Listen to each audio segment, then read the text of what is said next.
The plan is to try to detail how I'm going to put a rack and pinion steered in this 54 using the original front suspension. And here we go. You will want to use a 88 to 94 J-body Chevrolet, Corsica, Cavalier, Sunbird, any of those type that has the center of the rack and pinion move versus each end at the tie rods. I'm going to have a little drawing here trying to explain some of this.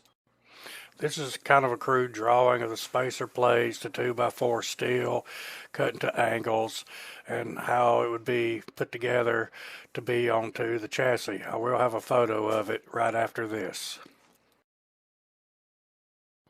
This is just a rough end of it being bolted in. I still got to do some cleanup and get it painted and looking nice so it'll look good on the chassis. Then there's a little more after this. I'm going to try to let you see how it looks like while it's up under the car. That's the driver's side bracket.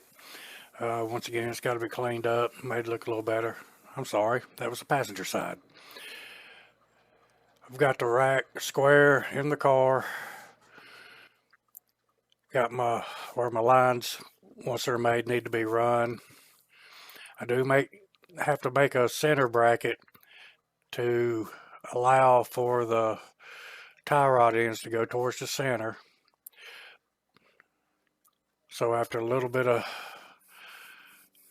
cleanup, a little more cutting off the excess steel off the frame brackets, get it painted, get the chassis painted, everything should look good up under here. I appreciate y'all checking in, and hopefully there'll be more soon.